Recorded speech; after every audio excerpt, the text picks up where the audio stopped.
এই মেয়েটি তার হেয়ার বেল খুলে ড্রেসের মধ্যে লুকিয়ে ফেলে আর তার পাশে থাকা একটি লোক জোরে জোরে কাজতে শুরু করে দেয়, যার ফলে সব সিকিউরিটি গার্ডদের নজর ওই লোকটির উপরে চলে যায়। আর এই ফাঁকে তাদের একজন টিমমেট সেই হেয়ার বেলটি নিয়ে একটি মেশিনে তলায় ঢুকে পড়ে। তারপরে সে নাট বল্টু খুলতে শুরু করে দেয় আর খোলার পরে সে $300 মিলিয়ন একটি চিপ চুরি করে ফেলে আর সেই চিপটিকে একটি টাসের মধ্যে লুকিয়ে ফেলে। আর তারপরে তাদের এইরকম আচরণ দেখে সুপারভাইজারের কিছু সন্দেহ হয় আর সে সিকিউরিটি গার্ডদের তাদেরকে চেক করতে বলে। তারা তাদেরকে চেক করতে থাকে, কিন্তু এই লোকটির আঙুলের স্পিড খুবই ছিল।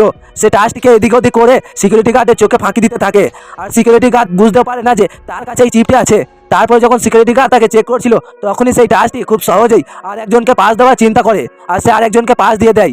সে টাচটিকে চপ করে ধরে তার জ্যাকেটের মধ্যে ধরে ফেলে আর জ্যাকেটের মধ্যে ভরার পরে সে তার মাংসপেশির সাহায্যে টাচটিকে নিজের কন্ট্রোলে নিয়ে আসে আর তারপরে তাকে চেক করতে থাকে। আর যখন এই মেয়েটি যাচ্ছিল তখনই সেই টাচটিকে ছুঁড়ে দেয় আর সেই মেয়েটির চটিতে লেগে যায় টাচটি। মেয়েটি পড়ে যাওয়ার নাটক করে, এই ফাঁকে সে টাচটি তার ড্রেসে লুকিয়ে নেয়